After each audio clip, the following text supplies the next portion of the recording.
जय श्री कृष्ण। राधे राधे। कैसे हैं आप? उम्मीद है आप कुशल मंगल हैं। तो चलते हैं आज के आनंद की ओर। भगवान रोज गोपियों के घर माखन चुराने के लिए जाते हैं। साथ में उनकी मित्र मंडली भी होती है। गोपियां प्रतिदिन लाला की शिकायत लेकर माँ यशोदा के पास जाती थी। गोपियों की रोज रोज की शिकायत से मैया के कान पक गए। तंग आकर माँ यशोदा ने कन्हैया को आज घर में ही रखा है, बाहर नहीं निकलने दिया।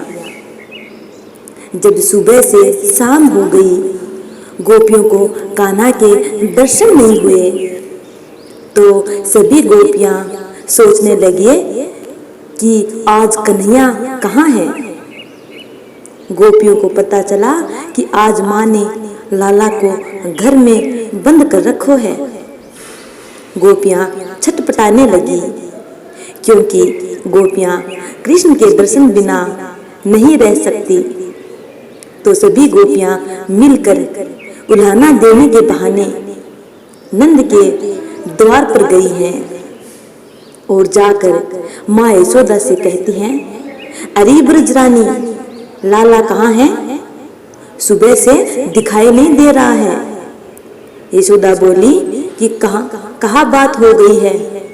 गोपियां बोली कि आज हम उल्हाना लेके आई हैं। एक गोपी बोली कि तेरे लाला ऐसमें में जाकर बछड़ों को खोल देते हैं और बछड़े जाकर गाय का दूध पी लेते हैं, और जब हम दूध निकालने जाती हैं तो गैया दूध नहीं देती, लात मारती हैं। तो हमारी दोहनी की दोहनी फूटे और कोहनी की कोहनी टूटे।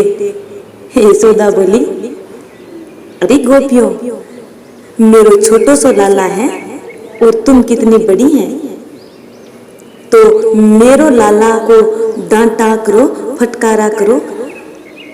गोपियां कहती हैं कि ब्रजरानी, जब हम तेरे लाला की ओर लाल आंखें निकाल कर डराती हैं, फटकारती हैं, तो ये हमारी ओर देखकर हंसने लगता है। पर इनकी हंसी को देखकर हमें भी हंसी आ जाती है। एक बात याद रखना बंधुओं, प्रभु के सामने आप जाकर खड़े हो जाओ। आप चाहे कितना भी गुस्सा में क्यों ना हो, आपका गुस्सा उसी समय खत्म हो जाएगा और आप हंसने लग जाओगे। इतना ही नहीं, खुद भी माखन खाते हैं और मोर बंदरों को भी खिलाते हैं। माखन तो खाते ही हैं और माखन की मटकी भी फोड़ देते हैं। इतनी ही नहीं, ब्रजरानी, अगर घर में माखन खाने को नहीं मिलता तो हमारे सोते हुए बच्चों को चुकोटी भर के भाग जाते हैं। प्रभु पीछे खड़े होकर शिकायत सुन रहे हैं। मैया ने लाला का हाथ पकड़ा और बोली, लाला देख, ये सब गोपियां तेरी शिकायत करने आई हैं। तू इनके यहाँ जाकर माखन चुरावे है। भगवान बोले कि आज तो अकेला पकड़ा गया हूँ, कोई सखा भी साथ नहीं है। जितना समझाऊंगा उतना ही मुसीबत में पड़ूंगा। तो मैया लाला को समझा रही है कि चोरी करना बुरी बात है। अरे माखन की चोरी छोड़ सांवरे, मैं समझाऊं तोए। प्रभु कहते हैं कि मैया, मैंने माखन नहीं खायो। मैया, ये सब गोपियां झूठ बोले हैं, मैंने माखन नहीं खाया है। मैं सुबह गैया चराने जाता हूँ और शाम को घर आता हूँ। मुझे तो ऐसा लगता है कि इन ग्वाल बालों ने ही जानबूझकर मेरे मुख पर माखन लगा दिया है। फिर बोले कि मैया, तू ही सोच, तूने ये छींका कितना ऊंचा लटका रखा है और मेरे हाथ कितने छोटे छोटे हैं। इन छोटे हाथों से मैं कैसे छींके को उतार सकता हूँ? मैया, तू बहुत भोली है, ये सब झूठ बोल रहे हैं। मैया, अब मैं गैया चराने भी नहीं जाऊंगा।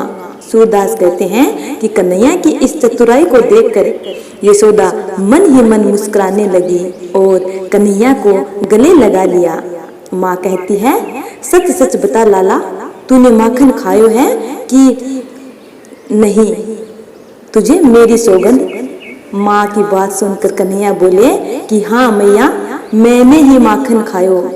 माँ बोली, देखो गोपियों, जितनो जाको मेरे लाल ने माखन खायो है, मैं नंद द्वार पर बाट लेके बैठी हूँ, जितना जिसका खाया है वो ले जाओ। माँ कहती हैं, गोपियों तुम गाली मत दीजिए, क्योंकि मुश्किल से मुझे कन्हैया मिला है। तुम्हारा जितना माखन खाया है मैं तुम्हें तोल तोल के दे दूंगी। और माँ की आंखों में आंसू आ गए। गोपियाँ बोली कि ऐसी बात नहीं है यशोदा, ये लाला तो हमारा भी है, केवल आपका ही नहीं, ये सारे ब्रज का है। यशोदा, हम उल्हाना देने के बहाने इसके दर्शन करने आई हैं। उल्हाना तो केवल बहाना है, दर्शन जो हमें पाना है।